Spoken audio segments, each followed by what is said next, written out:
विश्व के सभी मेरे साथियों को राजरत्न अम्बेडकर की ओर से जय भीम, नमो बुद्धाय। डॉक्टर बाबा साहब अम्बेडकर जी के 64वें महापरिनिर्वाण दिन के अवसर पर डॉक्टर बाबा साहब अम्बेडकर जी के विचारों को मैं त्रिवार अभिवादन करता हूं। We are the worst followers of the ever best leader in this world. हम इस दुनिया के सबसे बेहतरीन, सबसे अच्छे, सबसे बढ़िया लीडर के सबसे घटिया अनुयायी हैं। यह बात मैं इसलिए कह रहा हूं, हर साल डॉक्टर बाबा साहब अम्बेडकर जी को अभिवादन करने के लिए 6 दिसंबर को, 2 दिसंबर से ही मुंबई में, दादर में भारत भर से ही नहीं तो दुनिया भर से लोग डॉक्टर बाबा साहब अम्बेडकर जी को अभिवादन करने के लिए आ जाते हैं। इस साल कोरोना महामारी की वजह से महाराष्ट्र शासन ने चैत्य भूमि को बंद रखने के आदेश दिए हैं और इसलिए इस साल चैत्य भूमि पर डॉक्टर बाबा साहब अम्बेडकर जी को अभिवादन करने की मनाही है और इसीलिए महाराष्ट्र शासन ने एक उपक्रम चलाया है और उन्होंने ये अपील की है कि इस साल आप डॉक्टर बाबा साहब अम्बेडकर जी को अभिवादन करने के लिए नहीं आ सकते हो, इसलिए एक पोस्ट कार्ड चैत्य भूमि में भेजे और लाखों लोग टूट पड़े हैं बाबा साहब के नाम से पोस्ट कार्ड चैत्य भूमि पर भेज रहे हैं। थोड़ी देर के लिए ये विचार कीजिए, ऐसा सोचिए कि डॉक्टर बाबा साहब अम्बेडकर जीवित है। क्या डॉक्टर बाबा साहब अम्बेडकर चाहते कि आप लोग बाबा साहब के मूवमेंट को पोस्ट कार्ड तक सीमित रखें? आज ये व्यवस्था आपको पोस्ट कार्ड मंगवा रही है, कल वो कहेंगे कि एक पन्ने के ऊपर 100 बार जय भीम लिखकर पानी में बहाओ, तो क्या आप उसके ऊपर काम करना शुरू कर दोगे? और इसलिए मैंने ये कहा कि we are the worst followers of the ever best leader in this world. Doctor Baba Sahab Ambedkar जी को अभिवादन करने के लिए अगर आप नहीं आ सकते हो तो इसका मतलब बाबा साहब को भगवान बना दो। यह व्यवस्था बाबा साहब को भगवान और आप लोगों को भक्त बनाने के ऊपर तुली हुई है। मैं आप लोगों को फिर से एक बार यह चेतावनी देना चाहता हूं, आगाह करना चाहता हूं कि जिस दिन आप डॉक्टर बाबा साहब अम्बेडकर जी को भगवान बना दोगे, उसी दिन बाबा साहब के सभी काम खत्म हो जाएंगे। यह व्यवस्था बाबा साहब को भगवान बनाने के ऊपर तुली हुई है और आप लोगों को भक्त बनाने के ऊपर तुली हुई है। अभिवादन करना है तो जिस दिन अभिवादन करने की बारी आएगी उस दिन पीछे मत हटना। अभिवादन करना है। डॉक्टर बाबा साहब अम्बेडकर जी का महापरिनिर्वाण, देखिए कितने सारे फोटोज मैंने देखे हैं कि बाबा साहब अम्बेडकर जी के फोटो के नीचे उनकी बर्थ डेट लिखी जाती है, 14 अप्रैल 1891 और डैश जहां पर उनका महापरिनिर्वाण होता है तो वो तारीख लिखी जानी चाहिए, लेकिन वहां पर लिखा जाता है टिल डेट। यानी बाबा साहब आज भी हमारे बीच है। उनके विचारों के माध्यम से, संविधान के माध्यम से, उन्होंने दिए हुए हक और अधिकार के माध्यम से आज भी हम लोगों में जीवित है। आज भी बाबा साहब की मूर्तियों को तोड़ा जाता है। क्यों? क्योंकि आज भी बाबा साहब डटकर हमारे लिए खड़े हैं, इसलिए तो बाबा साहब की मूर्तियों को तोड़ा जाता है। मरे हुए इंसान के मूर्तियों को तोड़ते हुए आपने कभी देखा है? काल्पनिक लोगों के, देवी देवताओं की मूर्तियों को तोड़ते हुए आपने कभी किसी को देखा है?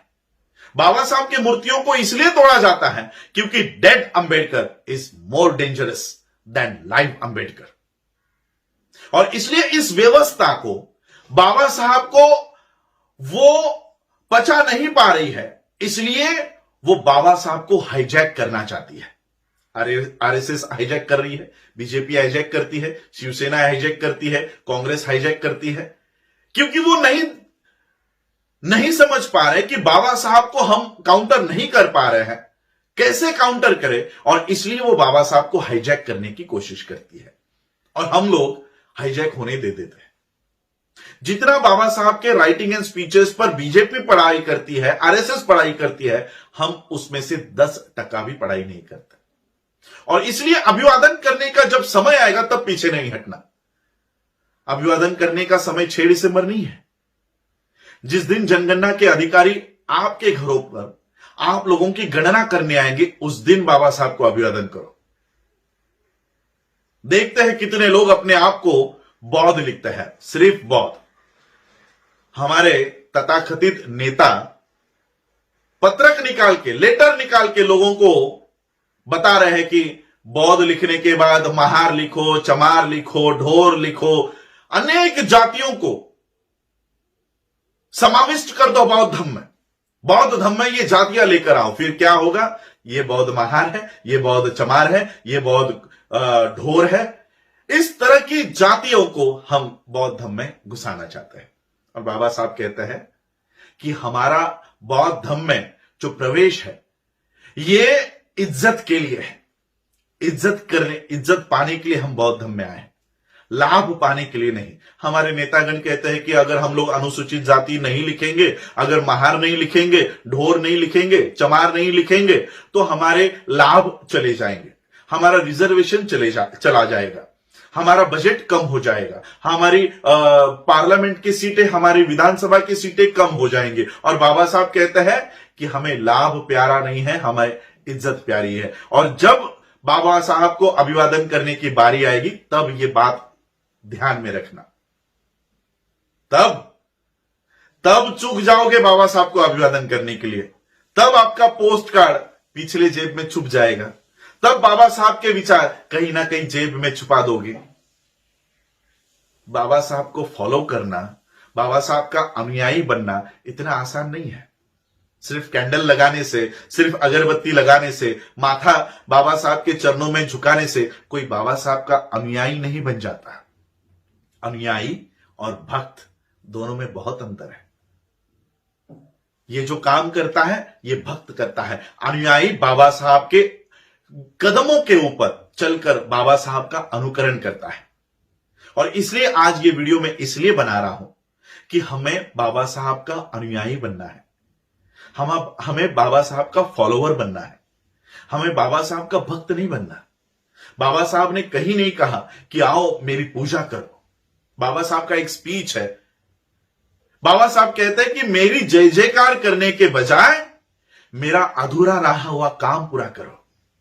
बाबा साहब को सिर्फ राजनीति तक मर्यादित मत रखो। बाबा साहब कहते हैं कि लोकतंत्र तब तक यशस्वी नहीं होगा जब तक सामाजिक और आर्थिक उत्थान नहीं होगा। तो बाबा साहब को सामाजिक और आर्थिक आंदोलन का, बाबा साहब का आंदोलन क्यों नहीं हम लोग खड़ा करते? और इसलिए बाबा साहब को अभिवादन करने के लिए बाबा साहब के विचारों के ऊपर चलना बहुत जरूरी है। अभिवादन करने का समय आएगा और जिस दिन आएगा उस दिन आप लोगों को अभिवादन करना है। सिर्फ बौद्ध लिखो। अनुसूचित जाति का अगर सवाल पूछा जाता है कि whether you belong to schedule caste और नॉट, ना लिख दो। वैसे भी एससी की कौन से रिजर्वेशन आपको मिलता है? क्योंकि यह सवाल को यस लिखने के बाद आपको जाति लिखनी अनिवार्य है। अगर आप लिखते हो कि हां मैं अनुसूचित जाति से हूं, तो आपको पूछा जाएगा कौन सी जात। आ गए ना आप लोग बौद्ध धर्म में जातियों को लेकर। और बाबा साहब चाहते थे कि इस देश में से जातियां नष्ट हो, आप वो जातियों को बौद्ध धर्म में लेकर आ रहे हो। बाबा साहब एक स्पीच में कहते हैं ये जातियां राष्ट्र विरोधी है, राष्ट्र द्रोही है। हम ही बाबा साहब के द्रोह में काम कर रहे हैं, हम ही बाबा साहब के विरोध में खड़े हो रहे हैं। और इसलिए मैं आज आप लोगों से बाबा साहब अंबेडकर जी के महापरिनिर्वाण दिन के अवसर पर यही प्रार्थना करने के लिए आया हूं कि बाबा साहब को भगवान ना बनाए और अपने आप को भक्त ना बनाए। हम बाबा साहब के अनुयायी हैं, हम फॉलोअर्स हैं बाबा साहब के।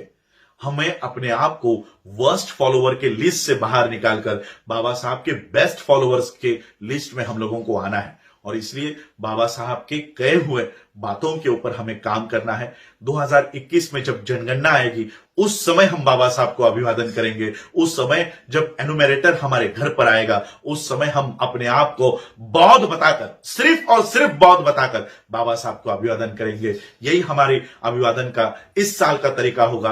आप लोगों ने मुझे सुना उसके लिए आभार, धन्यवाद। जय भीम, जय भारत, जय बुद्ध।